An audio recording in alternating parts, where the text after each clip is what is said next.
Boom, baby, we're live. Welcome to Tokyo Crypto Show, Season 2, Episode 141. We're explaining why the crypto market recently crashed. A lot of, newcomers were freaking out. And, we actually, this was arguably, some people will say it was a black swan event or maybe a gray swan event. But we're going to talk about everything. We got the whole panel here, and we're just going to go deep into this entire breakdown. We pretty much put our finger on it. So what we're gonna do, we're just gonna jump right into it. Starting off with Alex, he is just gonna show us what's going on with the strength of Bitcoin and give us his technical analysis on that. Groovy. So let's jump right in. We had obviously crypto took a huge shit alongside the global markets, a nice big liquidity kind of event. Good news is bull market has not been invalidated. So I can only sit here and buy the dip really. The other day when it was crashing, sort of already fully allocated, but could swap around to a few other coins and things. And so, the net result of all of this is I have more crypto now than I did before it dropped. So, life's good. We just wait and see. I'll throw up a share screen. Share screen and dun. All right, how are we looking? We can all see this beautiful trading view window. Yes. Yep. Beautiful. Good to go. Full screen. So, Bitcoin. We flew down. If you jump back, to our very first show where we're talking about where do we think Bitcoin's going to go, I was always of the mind that literally below 49.7, if it closed below there, I'd be thinking, yikes on the bull market. And what do we know? We came down pretty much all the way to hit that and flew right back up. So good. We have this huge, now I'm not sure how large it is on everyone's displays, but we have this massive spike of volume, which is great. That's what you want to see for a low. Not all lows come in on massive volume, but if you see massive volume and then a big spike back up, that's good. So if we look just on this exchange, Bitstamp, we had about 3 and a bit times the usual daily volume happening just on this exchange. So that's good.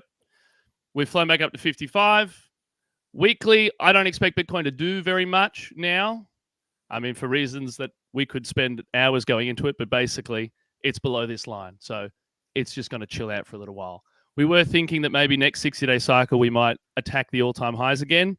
With this big drop, it might be pushed back a little bit later, but bull market's still on. It hasn't gone low enough to invalidate it. So all we can do is just buy the dip. Ethereum got kind of reamed. We can see another huge, this is sort of similar to everything else, big volume days. Like you can see how little it all is and then whoa! And Ethereum really shat the bed. Like we're in $3,500 territory. And then, within a week, we're down here at 2,100. So massive, not good. This entire bull kind of market, Ethereum's been lagging a bit. As you've heard us all talk about, we're much more excited about Solana. That's been holding up well. Similar thing, big volume, and flew right back up on the same day. So it's looking pretty good. Obviously, we'd like price to keep flying up, but if it takes its time, that's fine. Until it goes low enough to invalidate the bull thesis, we can only assume that peak in 2025 is still on the cards. That's where we're going. So if you got shaken out, then you really got to use this as a big learning experience. If you look at the fear and greed index, that went from a couple of weeks ago, we're up in the 70s. We're up in like greed time. And then last week it was where we dropped for those 2 days. It shot all the way down to like 26. So we've gone from literally euphoric to everyone screaming, running around on fire in like a week and a bit. And that should sort of twinge something in your mind where you go, that's quite a fast flip. Is this actually the end of the world, or is this just one of those things that just kind of happens as we go through? If you feel if you kind of like felt your asshole tightening up when you were looking at the chart the other day, ooh, then that's a good sign that most people are feeling that. And so that's generally not the time you want to be selling, because even if that was, we're coming down, there is always a reaction that flies up on these huge down days. So even if you if you wanted to get out and you waited until today as opposed to on the day, you would have 20 or 30% more crypto, because that's how much it has retraced in just a couple of days. So that's another thing when it comes to these big days and you're like feeling, oh my God, and everyone on Twitter is going, oh my God, and the whole world's just on fire. Just take a deep breath, because everything's fine. That if you want to get out, then that just means we got to wait for the exit. Don't just spaz out and emotionally throw all of your hard-earned money into the bin. So in closing, big event. We'll go into more of the details now. I'm sure James especially wants to talk and go in about, the Japanese yen and everything going on there. This was much larger than crypto, similar to March 2020. It was sort of a big global liquidity crisis. So this isn't like an issue with crypto. This is an issue with global markets. So it is, it deserves to be taken seriously and thought about seriously. But in terms of, and it's done technical damage on the charts. Like, we shouldn't be down here if we want to keep going up, basically. Like, this is not a high price, but it's not low enough to say it's all over. It's just, all it tells us is we're just going to kind of go sideways. We're going to, we've been distributing and we'll eventually swap into accumulating again. And then as we get towards the end of the year and into 2025, off we go. And all of our bull market predictions and everything, they're all still valid. So really, don't freak out. Just chill out. It's all good. Just buy some more. Yeah. Great stuff. Really good. Yeah. There's a lot of data out there. I mean, because like what you said, this did not invalidate the bull market. Few people bought the actual dip. A lot of people say buy the dip, but few people actually do buy the dip. I was lucky enough to, I literally timed pretty much the bottom. And I bought something. So that's good. And then I kind of lucky son bitch. Yeah, luck is not on my side when I got, you guys. All you have to do is be in the chat, James. I was sitting there on the 5-minute chart. Be like, fuck it, that's it. That's it. No, I wish I had some dry powder. I'm up to my tits with the crypto, dude. I mean, it's all good. No money. Good. Just so you guys know, we have a private Telegram chat that we put together. We have 17 people in there. It's called MLD Crypto Team 6. All these guys are members, and we've been in there since December. These guys have put together some phenomenal reports. And like I said, the bull market is still on. It is not over. Something that was kind of wild. I saw this, just kind of to build on to what Alex just said. This was from what we found on Twitter. And this is typically what you see is like it's the stages of the bull market. So you have accumulation at the beginning, trend emergence, momentum building, first sentiment extreme. I would argue that was probably somewhere around, I would say that was probably around like March-ish. March was like when it was fucking really crazy. And then now we have this big drop off. That was I think that weekly candle you showed me for Solana was the largest red candle it's had in a long time. It was a pretty big one. This is the bear trap. And then so based upon this here, we look like we're set to go up, because in addition to that too, if you take a look at this is an actual chart of the history of Bitcoin and the strength of Bitcoin. And right here, this, on the left-hand side, you have the years, and then on the top, you have the months, and then the percentages of gains that have happened in the month. And so if you take a look at August, last year it was 11% minus 40%. That's typically always red. And then September isn't so good either. So it just kind of seems like these 2 months are then they bleed out.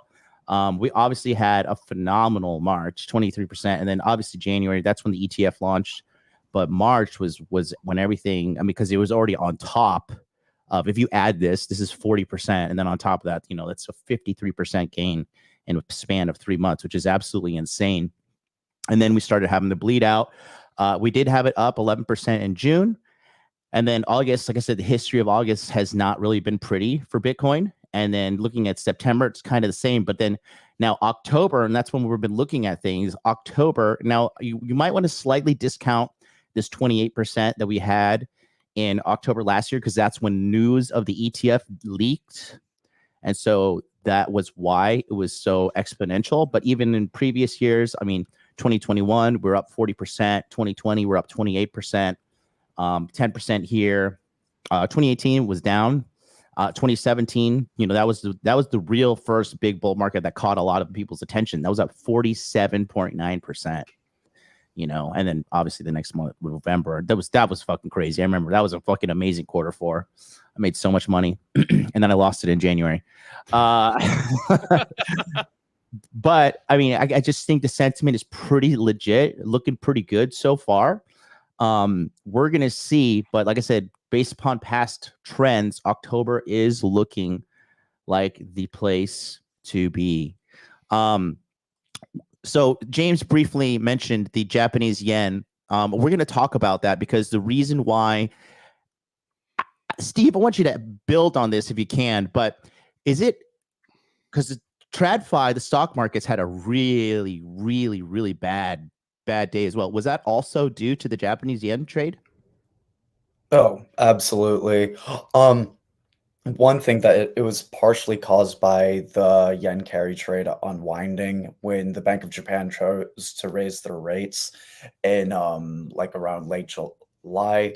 This was unexpected. With the carry trade, the more that the interest rate gap becomes shortened between the United States and Japan, the less profitable the yen carry trade becomes, especially on the Japan side of things, because since they're borrowing in the yen, when the Bank of Japan chooses to raise its rate, that means that the money that's being loaned out specifically is becoming more expensive, and now they have to pay interest to the bankers that they would have loaned it from instead of getting the money for nearly being free. So all these carry trades becoming unwound, all these assets being bought in yen suddenly became sold to pay off these loans that they had back in Japan. It wasn't the only thing, however, that the market chose to sell off for. The Institute of Supply Management's manufacturing index, which is pretty much a fancy way of measuring all the industrial activity in the US, came in weaker than expected. Any reading that's beneath 50 is contraction in the manufacturing sector, and any reading above 50 would mean growth. The market expectation was above 48. However, when the print actually got released, it came out as 46.8%, which was surprisingly bearish and surprisingly weak. This scared people. The other piece of bad news that also really scared the stock market and traditional markets was jobs came in at 114,000, when I believe the expectation was above 150,000 for growth in non-farm payrolls. These two pieces of news really set things off. Does this necessarily, knock off the bull thesis that we have? No. Is the risk outlook raised a bit? Yes, I would say so. There's other admitted bad signs in the market. We've had this ongoing inverted yield curve. Recently, loan companies actually released their earnings, and right now all the stocks that give cheap loans, short-term loans out to people, their stock is going up because their book of business has been doing really well. Well, why would their book of business be doing really well? It's because American consumers don't have much cash left. Their savings are beginning to crack. All that stimulus from COVID, all the stimulus checks that people might have saved over time and whatnot is beginning to wear thin, and that's beginning to hurt the economy a bit. This also showed up as the 10-year yield falling. Normally, I would be bullish on assets and things like the stock market and cryptocurrency if you have a falling 10-year yield. However, in this case, it's falling because people are scared, which means it's falling for the wrong reason. However, I will bring up some bullish points because it's not all bad news. With the 10-year yield, for example, that has been inverted. The yield curve has been inverted because there's been a long-term expectation for interest rate cuts now for quite a while. I mean, people were talking about interest rate cuts as early as last March. And the 10-year yield, or inverting with the 2-year yield, That usually occurs when there's an expectation for interest rate cuts, and it's usually taken as a bear sign because interest rate cuts happen when recessions are likely on the horizon, when the Federal Reserve is scared about the economy shrinking, which is why it's considered a bear sign. However, I will mention that for the longest time, jobs were actually well outperforming people's expectations. Inflation is actually still falling. Oil prices have really begun to come down in spite of it being summer. So those inflationary pressures on the American economy are also going to go down quite a bit. So given that there's been this long-term expectation of interest rate cuts coming, I wouldn't consider it as much as a risk indicator for recession. I will mention, though, that Goldman Sachs recently came out with a report saying that they've increased their recession risk, I believe, up from 15% to 25%. So if you want, a big name, company giving you its risk outlook, Goldman Sachs says it's a 1 in 4 risk. And, if they announce a recession, if they announce that jobs growth came in outright negative, that of course would crash markets. And there's no doubt about that. So a 1 in 4 risk is one way to look at this. I will say though, in my own view, I'm kind of surprised that jobs have done as well as they've done for as long as it's been. It still is positive growth in the jobs market, so that doesn't mean that that's necessarily contracting yet. We're just seeing slower growth than before. Generally, earnings at many of the big name companies, spare tech, have been pretty solid. If you look at earnings reports across most stocks in the S&P 500, they've still come in healthy. So, if there was some huge downturn in the economy and people weren't spending money, this would be reflected in companies' earnings, in company earnings reports. Aside from this, another bullish points that I would like to make is that do remember interest rate cuts are going to be brought in a little bit more aggressively now because of this weak manufacturing data and weaker jobs data. So instead of it just being like one cut in September, the outlook has been now raised to 2 or 3 cuts this year. So one in September, another in November, and I believe the next decision would come in December. And I would also note on the cryptocurrency side of things, all the major investment groups that have these ETFs set up, none of them sold their positions. None of the big dogs in crypto, none of the people that chose to set up the Ethereum ETF, the Bitcoin ETF, have chosen to sell their positions. So, and remember, their analysts and their research and their access to information, I hate to say it, but it's ultimately better than ours. Yeah. It's better than ours. They have access to information we don't. They have insider trading, and they're not selling their positions. So I still remain bullish on the general outlook of things. Just know, guys, that the risk picture has invariably increased a bit, and please be aware of that, is what I'm saying. Thank you so much, Steve. That was a very in-depth That was amazing analysis. Ugh. Yeah, and you could just take a look here. So this is what it looked like from a visual perspective. That was what happened. Like I said, it was about $3 trillion were wiped out, and that was it. And then if you looked at, I mean, it was even affecting like the pornography department. Like they had this thing. It was like interracial couple fucks the entire economy.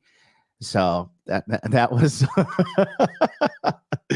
that was got a lot of clicks as well. Yeah, so interracial couple fucks the entire economy. That's something we got to be careful with watching out this upcoming election season. Seems to me though they now James or so real quick we'll go to Elias because Elias wanted to add something, then we're gonna go to you, James. Okay. All right. I just wanted to add a quick overview regarding Bitcoin and how to put the current dip basically. So I'll share the screen real quick. What you see here is the weekly chart of Bitcoin USD. And if we go from the last top we had here and check how many, so only the candle bodies, how much we went down. We are at a bit over 18% in the red right now. Mm. And this, if you're coming from TradFi or from stocks or something like that, this seems a lot basically. But if we check the other green phases of the Bitcoin cycles, basically from the halving to the all-time high, this being a projected one. But if we check the older phases, for example, this one from 2020 to 2021, so the last phase from the halving to the last all-time high, we see that it's pretty common. So in this bull phase, we had a dip of over 13% here, nearly 14%, then over 15% here, and then here over 20% even, right before the first top. And if we go back even more, still on the weekly chart, to the area 2017, 2018, and 2016, we had even bigger ones. So they are getting smaller, slowly but surely.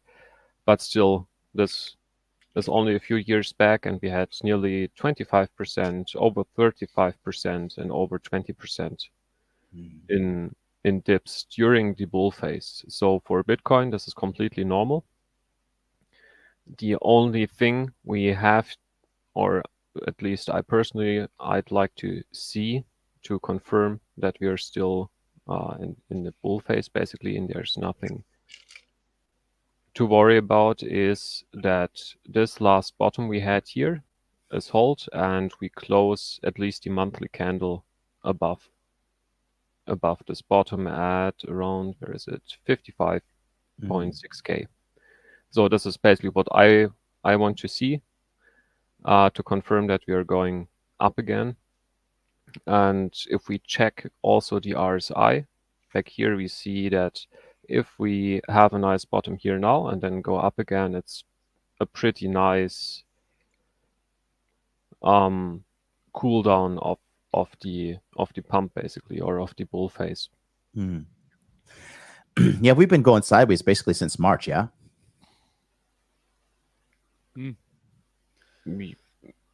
Yeah, hard to say, more or less. We're a bit down till then. Mm-hmm. But for, at least from my perspective, for even though we had the Japan situation, we didn't break this bottom here at 55.7K.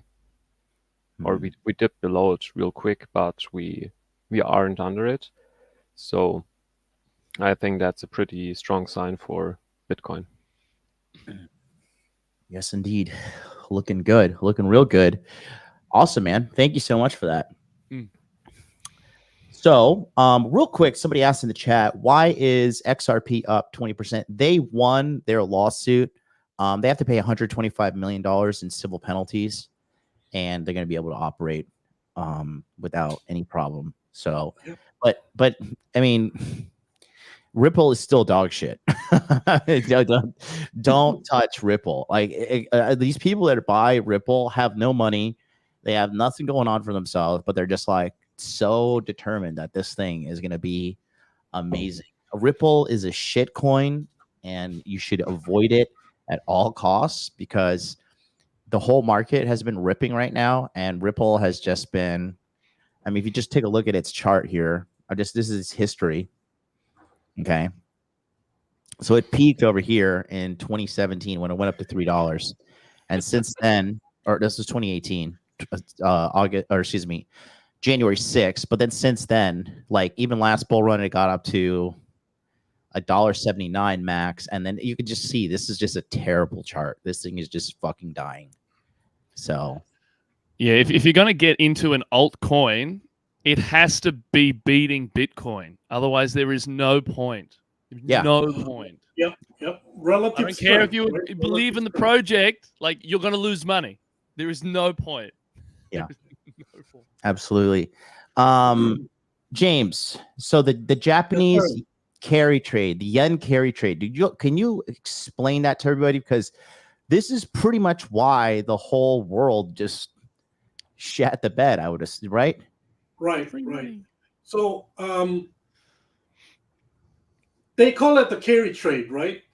But it's really what it is. It's just leverage, right? People borrow money to speculate. Then the speculation didn't go right. Then they had to liquidate to pay the loans back. That's all it was. So as we know that Japan has been keeping their interest rate near zero and sometimes negative, which makes the Japanese yen really cheap to borrow, which means you're not going to pay any interest on it. So, but then you have something like, on the other side, NVIDIA, which has been going up, 30, 40, 50% every year. So, let me think about this. If I can borrow yen with a zero interest, then convert that to dollars, then use those dollars to buy NVIDIA, which has been going up year after year. So pretty much I'm kind of guaranteeing that, hey, I'm using almost free money to make these 30, 40, 50% returns every year on NVIDIA. Oh, by the way, I can use the margin account to 3, 4, 5x NVIDIA, so I can get even 3, 4, 5x the return on NVIDIA, right? So that kind of assumes a lot of things here, right? That Japanese will keep their yen cheap or the interest rate low. There will be a pretty steady or constant exchange rate between yen and whatever the currency that you're using to buy the security, right? And the security you bought will perform as it has for whatever the previous, how many years or months you were looking at. Mm-hmm. So what happened was that a few things happened, right? Japanese said, hey, we cannot take this cheap yen anymore because yen and Nikkei is collapsing, so we need to raise the interest rate. So they start raising interest rate. Sorry, I'm just going to tell the audience, the Nikkei is like the Japanese stock market. Yeah, and as you know, from living in Tokyo, you were, benefiting a lot from the great exchange rate almost a year, right? Oh, yeah. Since 2022. Yep. So now the Japanese start raising interest rate. Then going back to what we were talking about, Stephen was talking about, the recession fear came in. Even Buffett sold half of his Apple shares. The job numbers didn't come in great. Then the other thing I think that spooked the market was that the odds of Kamala Harris has started going up in all these polls and the betting markets, right? So remember, one of the last big little bit of bull run we had was right after the debate that Trump blew Biden out of the water. And it was a sure thing that Trump was going to win against Biden. But now, with the Kamala coming in, market, it's not sure about things now, right? Especially from the media saying that, hey, she's polling better than Biden. So what market hates more than anything is uncertainty. So now we threw another uncertainty on top of the bad job number and, possible recession number, right? So that spooked the market and brought the asset price down on the market side, which triggered the margin calls, which triggered the loan payback on the yen side, right? So it kind of cascaded all the way back. So everything is based on borrowed money, right? It's like you borrow 90% to buy your condo in Florida, then the Florida condo market collapses, the bank come and say, hey, you need to put down more equity or we're going to have to foreclose your house. That's what happened, right? So these companies, they don't usually hold one asset in their portfolio. They're trading multiple assets, right? Mm-hmm. So instead of just, if they were borrowing yen to buy NVIDIA, they didn't have to just sell NVIDIA. They had to sell their Bitcoin. They had to sell their Microsoft. They had to sell their treasury. That's why you saw all the asset classes collapse, right? Because they were selling everything to cover their equity in their homes, right? Mm-hmm. So then they'll get foreclosed. So what happened is that's why all the asset class price collapsed and all the liquidity kind of left the market because all these firms had to unwind these complicated trades. Does Yeah. that make sense to you guys?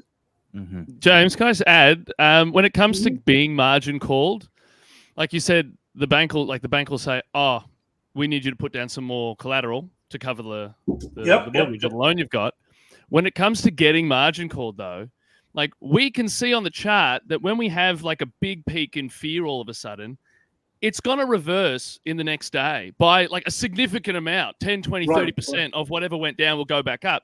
But if you say to the bank, listen, I know I'm about to be margin called, but like in 2 or 3 days, it'll go back up. It always does. The bank goes, I don't give a fuck. Give me my money. They just liquidate you. So you get liquidated at the lowest price. You get liquidated at the lowest price. You don't get... think about like Solana went down to 105. So if you were holding Solana position, I mean, you knew it was going to bounce back. I mean, more than likely, right? And now it's up to 150 2 days later.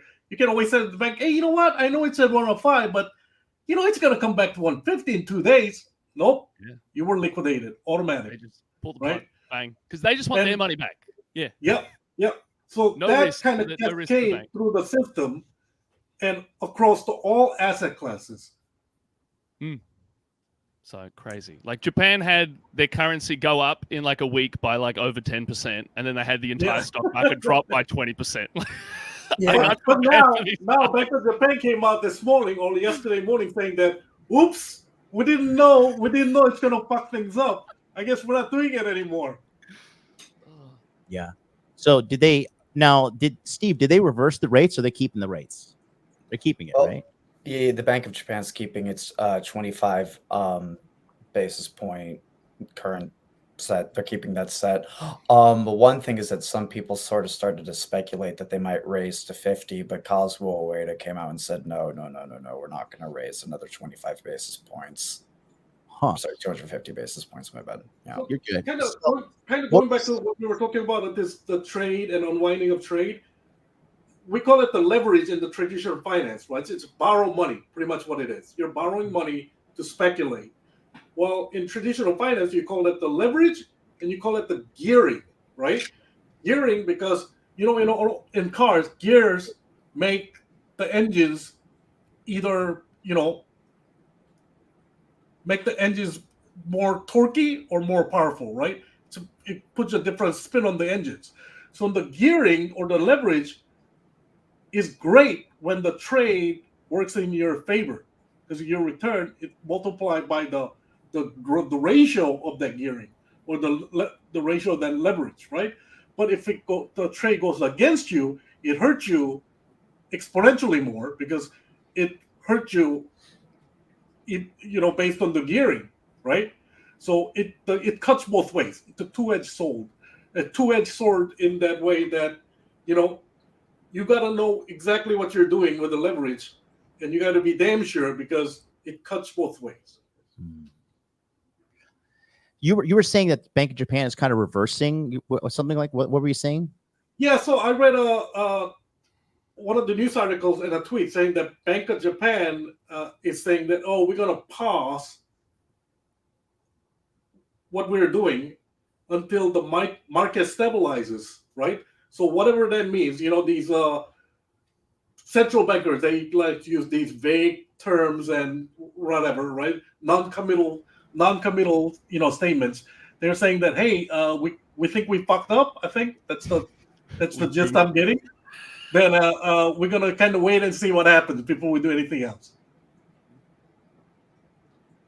Steve, do you know why they raised the rich? Because this is why it caught everybody off guard. So they were doing this for 17 years.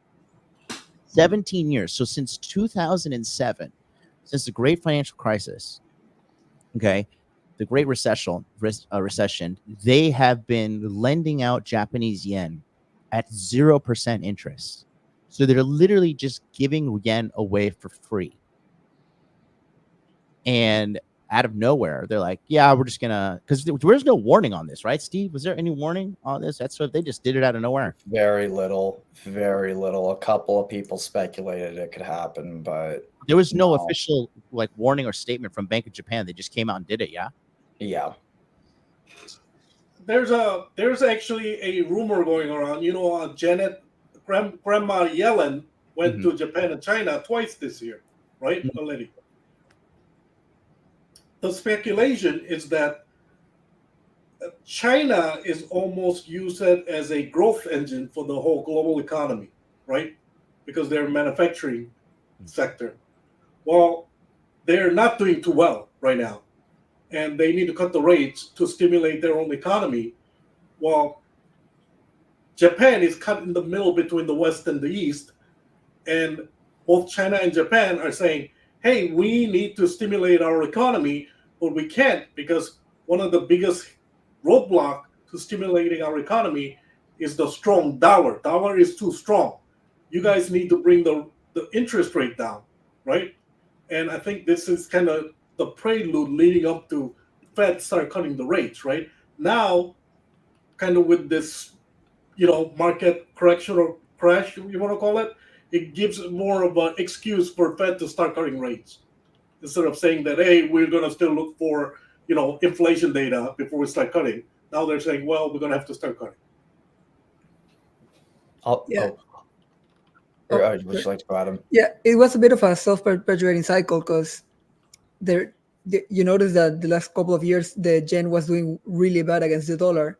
That was people were buying it, like not buying it. They were getting it, borrowing it, and then selling it essentially to buy dollars. So the yen kept going down while the US dollar kept going up. So that even incentivized them even more to keep on borrowing more. And that's why you see because if I'm not mistaken, Forex usually doesn't have, the Forex market usually doesn't have a 10% moves in 3 days. Yeah, no. Currencies don't tend to do that. Yeah. So seeing Japan, the yen suddenly jumped that much in like a couple of days, because everyone panicked, sold their positions, and then had to sell their dollars into yen to repay the loans because the loan originally was paid in yens. Yeah, because Bank of Japan kept their rates pretty low still, right? And the Chinese start cutting their rates. Europeans start cutting their rates. U.S. is the only country or the major economy that is still not start cutting rates, right? And I think that's one of the big reasons they're kind of saying, hey, you're going to have to kind of start cutting. And I think that's one of the reasons that Janet Yellen went to China and Japan twice this year. Steve, I want to ask you something because, again, guys, the yen has been legitimately in relative free fall here for since 2022. Honestly, let's just go to 5 years. But yeah, see, the yen was doing okay up, and then I remember in Q4, this is when it's they did a lot of spending, but then it just they do something to try to make the trade a little bit more balanced. It was down to 127 at the beginning of last year. But then it just keeps going up. Steve and James, do you think that this interest rate move was a move to strengthen the yen as well? Was that a strategy, you think? So one of the people that's sort of a lieutenant to Kazuo Ueda, the current head of the Bank of Japan, she said that one of their main reasons for doing the move was that they figured that household spending was low and people's willingness to go out and spend money in the real economy was low because they saw increased inflation, particularly from input costs. This would be things like the price of grain, the price of oil, what it costs to import aluminum. Since all these import costs are going up because the yen's so weak, people wanted to spend less money because they saw the price of everything going up and they wanted to wait till easier times to spend money. So they figured, okay, maybe if we lower these import costs and lower the rate of inflation a bit, the Japanese consumer is going to want to reopen up their wallets. So we need to go ahead and raise rates to try and strengthen the yen. A little unheard of because most central banks are supposed to only look at inflation and unemployment. To expressly do an interest rate cut or raise to try and prop up a currency's value against other currencies is pretty untraditional. But, there was political pressure to do this. Two LDP heavyweights, Toshi Mitsumotegi and then Taro Kono came out publicly and said, yeah, let's go ahead and raise rates, guys. They're not really supposed to do that, but they felt the need to pressure the Bank of Japan anyway.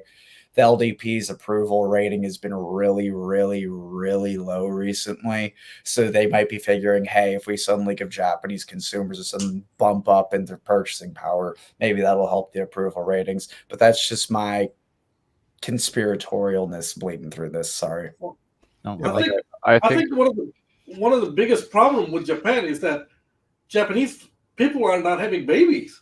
There's no more population growth, and population actually is going down with the aging population, right? So the workforce is shrinking, as well as the economy is shrinking because of it. So I mean, they're trying to kind of stimulate it or kickstart the economy by just dumping money into the fire, and it's not working. And it's also it's the wages, man. Dude, Japanese people are fucking slaves, man. Like, you know, this chick I'm seeing, she told me her boss demanded a fucking 100-page report from her. 100-page report on one of the digital marketing clients that they have. And on top of that, this chick gets paid before taxes. She gets paid, and this chick works like a fucking slave, man. Let me just convert it real quick. I was gonna ask you, Steve. Do you think that the 20, job crisis? She's 27 years old. She makes $2,500 a month before taxes. Yeah. Before taxes. And that's full time. Full fucking time, bro. Full fucking time. So that's why, and it's because a lot of these because Japan is just, these old people need to fucking hurry up and die. They're the ones running this country into the ground. Boomers are across the fucking globe. All these old Asian people, all these old Asian men in Korea and Japan just need to fucking die because they're so out of touch with reality. They have boomers going on. The fucking boomers. Boomers just we need another fucking boomer virus to fucking wipe them all out. Because they still think like 36 or like 360,000 yen a month. They're like, oh, that's good money. Yeah, in 1995 when you were young, you fuck. Like now it's just like literal slave wages. And then the work culture here, that's why these motherfuckers are killing themselves all the time. Like it's just like run of the mill. Like, oh, just fucking Bob killed himself. Why? Just stress of life. Same thing. That's that's happening, just like you said, John. That's happening in Korea and China also now, right? I think that's why. These three, huge economy in East Asia, they're trying to do something, right? And none of them are having kids, right? So, and the populations are aging, so there's more healthcare costs, more pension costs. Productivity is not rising. I mean, it's a huge problem. And one of the big things is that these three countries, they hate immigration. Yeah. So they close the borders. Yeah. I mean, I understand that immigration brings its own problems, right? But even they start having kids today, it's going to take 18 to 20 years before those kids get into workforce. Yeah. So they got to do something. I'm an immigrant in Tokyo, and I fucking hate other immigrants here. So I don't want to fucking immigrant. I'm like Dave Chappelle, like the black white supremacist guy. Like that's me. I'm like, fucking disgusting foreigners ruining Tokyo. Go back to Pakistan. I fucking hate them all. So even when I see Americans, Elias, you were gonna say something, buddy? Yeah. I just wanted to say it's like it's pretty common for exporting nations, because often they export something that is high production value or high value add to a product, and import foodstuffs or basic resources. It's pretty much the same in Germany and many European countries. So if they have the problem like China, like Japan, like South Korea with the aging population, what happens is that after you get some inflation, basically the prices for food and other stuff skyrocket, while the own currency is plummeting, which is good for exporting nation because others can import their products cheaper. But in the end, for the people living in the exporting countries, the effect is that basic stuff that you need for living gets more expensive, and this leads to lower consumption of other stuff like telecommunication stuff or stuff you don't really need, which is often a higher value add product that's actually produced in the country itself. So this makes complete sense from the Japanese perspective, basically, because this way they might trigger more consumption of their self-produced products and don't hurt exports that much anyways. But all that still cannot overcome population decline, though. That's the Yep. problem. And Yeah, it's too late for Oh, China sorry. too. I Yeah. was telling Steven too. Like every time I get I get like a racist like a stare from a racist old man, I'm just like, should have had some more kids, you fucking faggot. Like I don't know, you go to all the whorehouses, and guess what? Now you got to look at me, and guess what? I'm gonna be here longer than you because you're on death's door. So sorry, pal. Actually, those Asian cultures are like infamous for living like way too long. Say anything you want about Americans being fat, but they die fast. Like Japanese and like Asians in general live to like 120 years old sometimes. The women do, but like the thing is with them though, like they live long, but they're fucking useless. You But they know? are taxed on this social security then, because they gotta be maintained somehow. Listen, a lot of these Japanese old people, they go to the doctor for fun. Like there's a joke here. They're like, oh man, Bob's not here at the doctor today. Why? You're like, oh, he's actually sick. Because like, it's like a social club. And again, they just they're mad about the immigration, which I get it because like the fucking the 7-Eleven downstairs in by my building is just like all full of like Indians and Indonesians, and it's just so disgusting. It's just like, you guys, is this place like fucking India? I don't like going to convenience stores where there's no Japanese staff, because there's a gigantic difference in the quality of service, the cleanliness of it. So the immigration shit here, it is problem, but at the same time, like, hey, you should have had more kids. I don't know what to say. So I don't know. Just get rich and fucking escape to somewhere, guys. Speaking of which, just want to show you guys, I put my money where my mouth is. This was the screenshot. I'm not going to say what I bought, or how much I did buy of it. But these little green dots are indicators of where you buy. And that was at the dip. I actually bought like right at the bottom of the wick. So I bought the dip and I'm already up in profit. So like I said, during this markets, you have to, this is why, again, we put the show together the way we put it together. Math, facts, news, everything. No hopium, no like, oh, it's definitely going to go to the moon, bro. None of that shit. We just want to bring hardcore facts. And speaking of that, Adam, you noticed a pattern with the ETFs, because another thing is this, guys, BlackRock, like what Steve said earlier, BlackRock, Fidelity, all the big fucking companies with ETFs, guess what? They did not sell. They actually bought. Mr. 100 was accumulating massively as well. I heard he just dumped off some, though. He did make a quick little trade. He had the largest sell-off. I think he sold like 6,000 of his coins. But Adam, you want to go in there? Sure. Just fun fact, the short started and Bitcoin was at like 55,000, and now it just breached 57. Oh, wow. Like, yeah, that's good. Yeah. That's good. So I noticed that during the weekend, the ETF, I'm going to share the screen now. Okay. You can see, right? Yep. So, Full screen. So during the weekend, the ETF for Bitcoin had outflows of like around 120 million, something like that.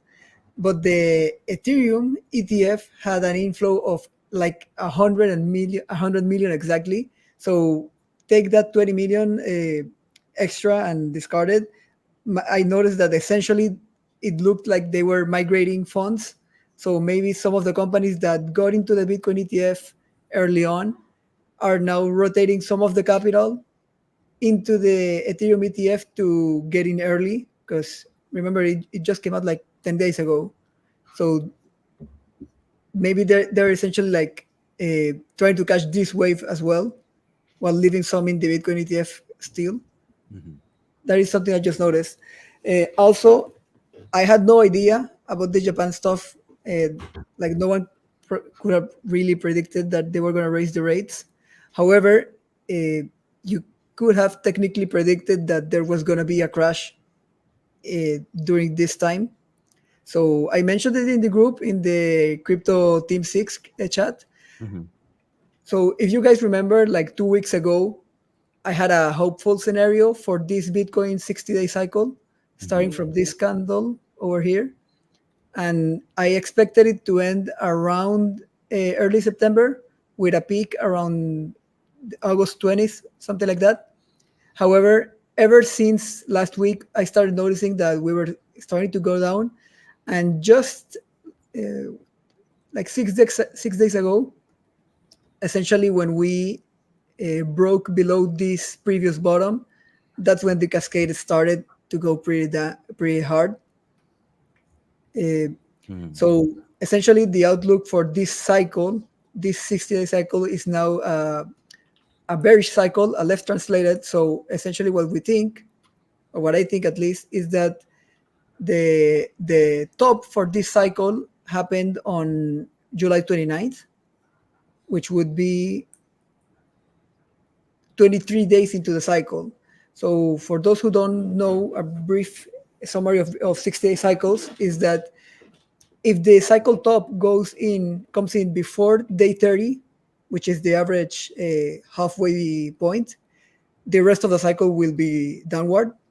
While if it came in after day 30, it would be a bullish cycle and you would see more upwards action. So considering where we are now, we can pretty confidently say that this was the top. And currently, the bottom would be on day 30 exactly. This isn't impossible, but it's not usual. So there is still a chance for a new bottom to be made during the next week.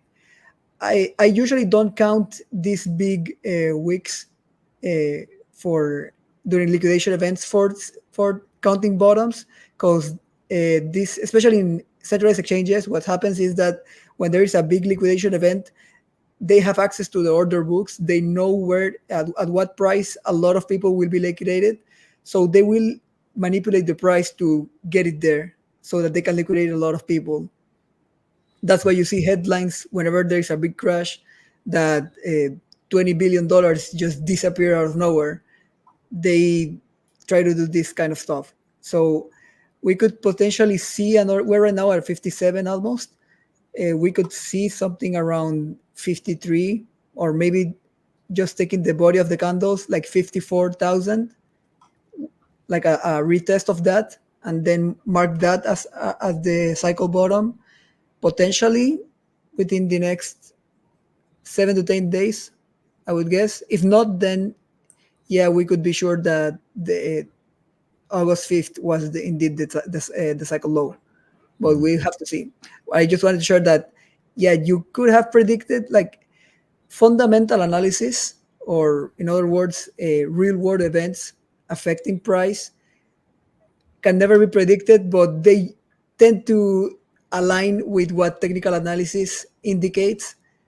So yeah, technical analysis would have told you to sell the moment this bottom got crossed on last Friday. And I think the Japan news came on Saturday, actually, if I'm not mistaken.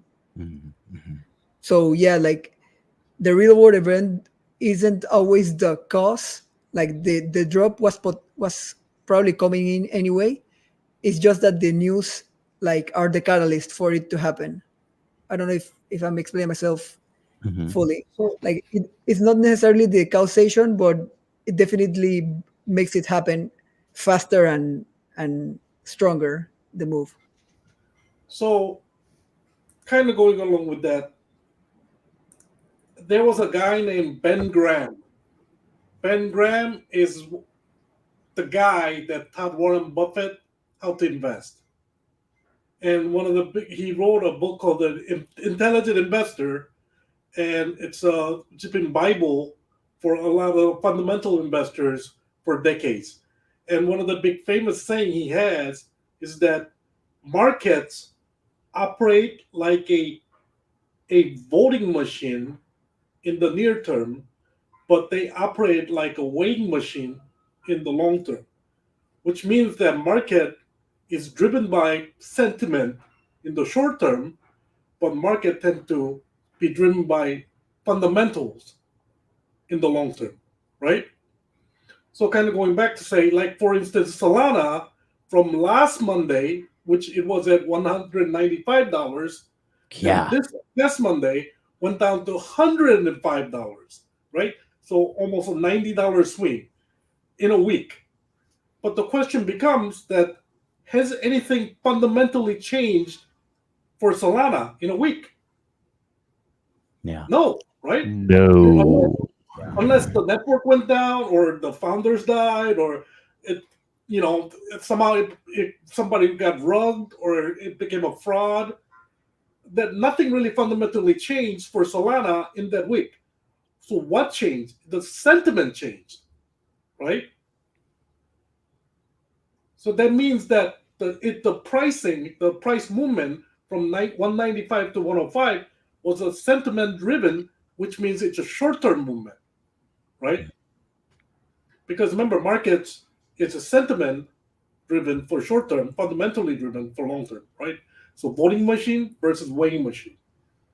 So when you see these crazy prices movement in the very short time frame, we should always ask ourselves, whatever the asset you're holding, be it NVIDIA, Microsoft, Bitcoin, Solana, Ethereum, Dogecoin, Popcat, we got to always ask ourselves, hey, is anything fundamentally changed in this asset? Because otherwise it's just people trying to make you sad and capitulate. Like, yeah, it's just the sentiment, it's emotion driven, right? If it's not. Like it's like a couple of days ago when it was drop, and I was like, well, let's have a look what's going on. And everyone's like, Japan's stock index down 18%, and global markets crashing, and 90 students have been murdered in Bangladesh. We've got like a revolution in Bangladesh. Martial law's been declared. We've got Iran is going to blow up Israel. Israel's going to blow up Iran. Yeah, exactly. UK was like immigrants and far right people are stabbing each other in the streets, and there's freaking things. The Australian Prime Minister came on TV and he's just like, guys, we're raising the terror alert from not likely to probable. Like, what is going on? It's a very emotion driven event, and it's one of our core belief or fundamental job is to kind of keep you guys away from those getting swept up by these emotions, right? That way you're kind of standing aside or standing apart from the crowd and kind of make intelligent decisions on your investments or trades. Yeah. Now that you mentioned emotions, that's what I thought of with the whole pollings favoring Kamala, because like everyone knows polls are manipulated. So I only got worried when I started seeing her projections in the betting market, because that's people actually putting money where the mouth is. But I think that changed the moment she announced her running partner. I just heard the name Tampon Team, and all I knew that okay, they're not gonna win. They plan on stealing or something. All those polls are fake and gay. And look, bro, people that are betting on that shit are just fucking retarded. Look at the state of the economy. Look at the state of the United States of America. This bitch was literally second in command. And you're going to be like, yeah, let's just, let's go with her. This I think we'll finally turn this shit around. No. Do you notice that? No. Do you notice that their campaign page has like no proposal? They have no platform to run on. They're just betting on telling people that Trump is bad and weird. And Orange man weird. Like, that tells me that they're planning on stealing it somehow, because there's no promises, at least to like try and fake out that they're trying to do something. I've heard a rumor that her campaign asked 12 other Democrat politicians to be her running mate, and 12 of them say no. And this was the guy she just picked, was the 13th choice. Tampon Tim. Tampon Tim? That's what I call him? I have no idea why. I just heard the name. Is he from? I think because he was talking about putting transgenders in the bathrooms or some shit like that. Oh, yeah. He put the tampon machines in Minnesota public schools, boys' bathrooms. That's what it was. There you go. So what are they going to do? They're going to shove it up their ass and cover it with shit? Jesus Christ, man. What a faggot. All right. Well, what are we going to do? All right, guys. Well, look, that's going to do it for us today. We just wanted to tell you guys exactly what's going on. And now you know they have tampons in the boys' bathrooms in Minnesota on top of that. So praise the Lord for that. We'll be back. We'll be back probably next week, most likely. We'll be running some webinars in the Masculine Empowerment Network. So I'll be focusing on that. I'll be back this Friday for Free Consultation Friday.